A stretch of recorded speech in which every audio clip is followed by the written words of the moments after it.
The thermometer reads minus 60 degrees Celsius in Yakutsk, and the power grid just collapsed. Across Russia's vast frozen territories, millions of people are waking up to a nightmare that Vladimir Putin never prepared them for. No electricity, no heating, no hope. While Putin threatens the world with his nuclear arsenal, his own citizens are facing a different kind of apocalypse. An apocalypse of ice, darkness, and government incompetence. Today on Mr. Warlog, we reveal how Russia's crumbling infrastructure is turning Putin's empire into a frozen wasteland where survival depends not on patriotism, but on finding enough firewood to last the night. Picture this. You wake up in your apartment in Novosibirsk. The temperature outside is minus 55 degrees. You reach for the light switch. Nothing. You check your phone. Dead. You try the heating. Silence. Welcome to Putin's Russia in the winter of 2025, where the only thing colder than the weather is the government's response to its people's suffering. This isn't just about a power outage. This is about a systematic collapse that has been brewing for years, hidden behind the propaganda of military victories and nuclear threats. The numbers tell a story that state television will never broadcast. According to internal reports from Rossetti, Russia's national electricity grid operator, the country's power infrastructure is operating at 70% capacity during peak winter demand.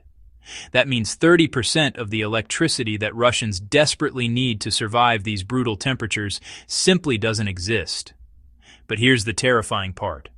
Those numbers were calculated before the recent cascade failures that have left entire regions in darkness. Let's start with Yakutia, the coldest inhabited region on Earth. This is where temperatures regularly drop to minus 60 degrees Celsius, where human breath freezes instantly, where exposed skin can suffer frostbite in minutes. The regional power company, Yakutsk-Energo, reported on January 15th that their main thermal power plant suffered what they diplomatically called a critical system failure. In reality, decades of deferred maintenance, Soviet-era equipment, and corruption finally caught up with them. The plant that was supposed to keep 300,000 people alive through the winter simply stopped working. But Yakutia is just the beginning. The domino effect is spreading across Siberia like a plague of darkness. In the Irkutsk region, rolling blackouts that were supposed to last 4 hours are stretching into their third day. Families are burning furniture to stay warm. Hospitals are operating on emergency generators that were never designed for extended use. Schools have been closed indefinitely because the buildings are literally freezing from the inside out. The regional governor, Igor Kobzev, issued a statement that perfectly captures the desperation of local authorities. Citizens are advised to conserve body heat by staying in one room, wearing multiple layers of clothing, and using alternative heating sources where available. Translation: we have abandoned you. Figure out how to survive on your own. This is the language of a government that has lost control, a government that can threaten NATO but cannot keep its own people from freezing to death. How did it get this bad? The answer lies in Putin's twisted priorities and decades of systematic neglect.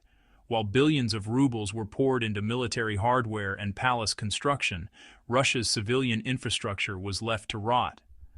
The power plants that keep Siberian cities alive are the same ones built during the Soviet era, some dating back to the 1960s. Imagine trying to heat a modern city with equipment that was already outdated when your grandparents were young. But the rot goes deeper than just old equipment. Corruption has eaten away at every level of the energy sector, like acid through steel. Maintenance budgets disappeared into offshore accounts.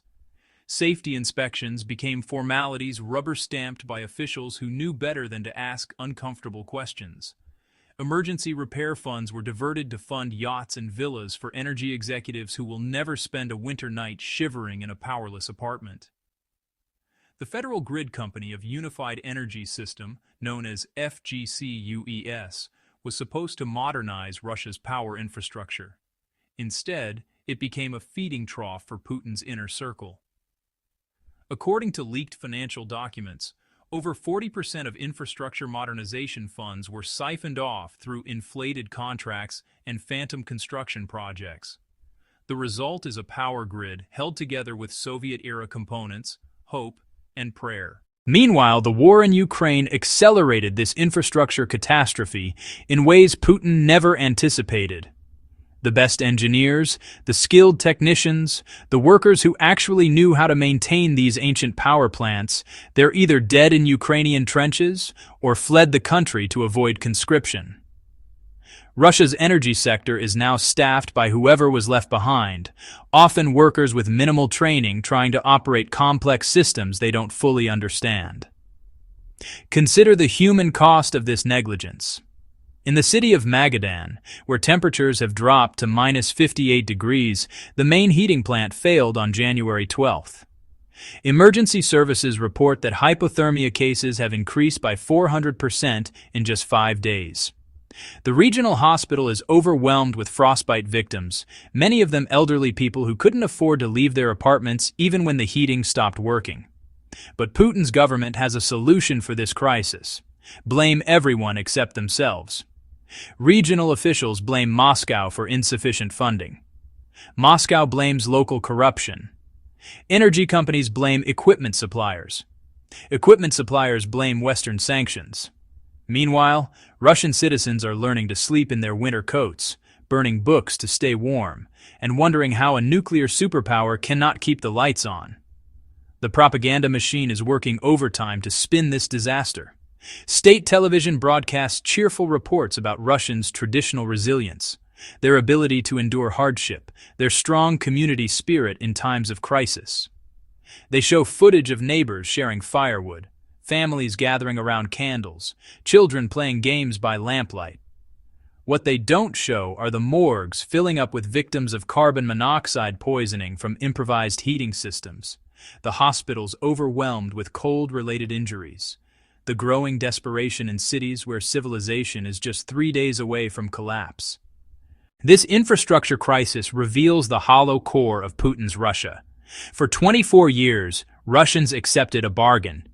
Give up your freedom, accept corruption, support our wars, and in return, we'll provide stability and basic services. That bargain is now broken. The state that promised order has delivered chaos. The government that claimed competence has proven its incompetence. The leader who projected strength has shown his weakness. The freezing darkness spreading across Russia is more than an infrastructure failure. It's a metaphor for the entire system Putin has built.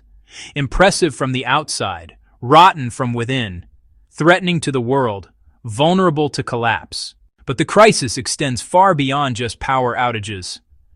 Russia's heating infrastructure is collapsing simultaneously, creating a perfect storm of misery across the frozen wasteland that Putin calls his empire. The centralized heating systems that warm entire city blocks were built during an era when the Soviet Union had different priorities and unlimited budgets for public welfare. Today, these systems are failing catastrophically, leaving millions of Russians to face the brutal reality that their government cannot perform the most basic function of keeping them alive.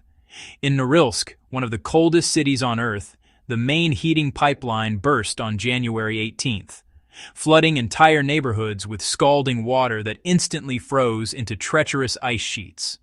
The repair crews sent to fix the damage lasted exactly 47 minutes in minus 54-degree temperatures before hypothermia forced them to retreat. The city administration's solution?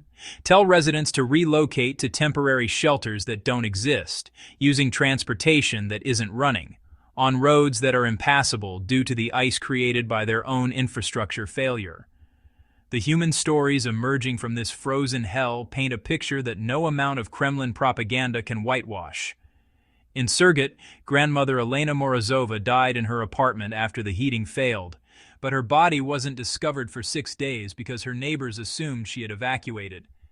In Omsk, an entire apartment building of 200 families has been without power for over a week, forcing residents to burn their own furniture, books, and clothing to create small fires in metal buckets. The acrid smoke from burning synthetic materials has created a toxic atmosphere that's almost as dangerous as the cold itself. Children are paying the highest price for Putin's negligence. Pediatric hospitals across Siberia report a surge in cases of severe frostbite, respiratory infections, and malnutrition as families struggle to maintain basic living conditions. In Krasnoyarsk, the children's hospital itself lost power for 18 hours, forcing doctors to wrap newborn babies in every available blanket while manually operating life support equipment. These are the images that Russian state television will never broadcast, the reality that Putin's regime desperately wants to hide from the world. The economic implications of this infrastructure collapse extend far beyond the immediate human suffering. Russia's industrial heartland in Siberia is grinding to a halt as factories lose power and heating systems fail. The aluminum smelters that generate crucial export revenue cannot operate without reliable electricity. Oil refineries are shutting down production lines as their equipment freezes in the sub-zero temperatures. The Trans-Siberian Railway, the economic lifeline connecting European Russia to the Pacific, is experiencing massive delays as signals freeze and switching systems fail. But perhaps most revealing is how this crisis exposes the true priorities of Putin's government. While ordinary Russians burn furniture to stay warm, the Kremlin continues to fund palace construction projects, military parades, and yacht purchases for oligarchs. The budget for maintaining civilian infrastructure represents less than 3% of total government spending, while defense and internal security consume over 60% of available resources. Putin has built a war machine at the expense of basic civilization. The international community is watching this humanitarian disaster unfold with a mixture of horror and grim satisfaction. Western governments, already engaged in economic warfare with Russia through sanctions, see this infrastructure collapse as validation of their strategy. But humanitarian organizations are sounding alarm bells about the potential for mass casualties if the situation continues to deteriorate. The International Red Cross has requested permission to deliver emergency heating supplies and medical aid. But the Kremlin has refused all offers of foreign assistance, claiming that Russia can handle its own problems. Meanwhile, Putin himself remains safely insulated from the consequences of his failures. His residences are heated by independent power systems, maintained by dedicated technical staff, protected by multiple backup generators. While Russian mothers choose between feeding their children and heating their homes, Putin continues to live in climate-controlled luxury, planning his next military adventure or propaganda campaign. The man who claims to represent traditional Russian values has abandoned the most fundamental value of all, protecting your own people.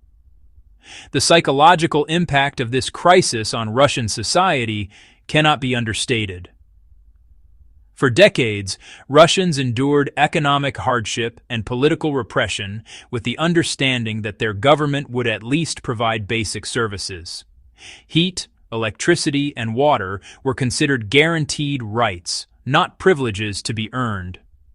Now, as these basic necessities disappear, the social contract between the state and its citizens is dissolving like ice in spring. Regional governors, caught between impossible demands from Moscow and the desperate needs of their populations, are beginning to break ranks with official narratives.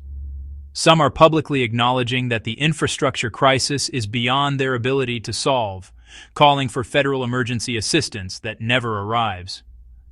Others are quietly reaching out to foreign companies for technical expertise and equipment, despite official prohibitions on such cooperation.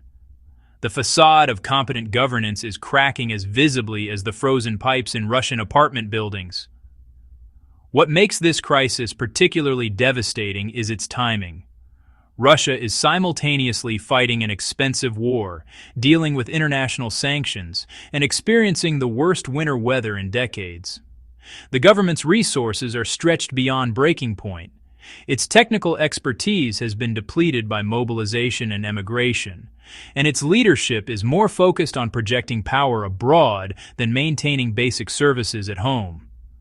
Putin's Russia is discovering that you cannot eat nuclear missiles or heat your home with military victories. The question now facing millions of freezing Russians is not whether their government will solve this crisis, but whether they will survive long enough to see spring. So there you have it.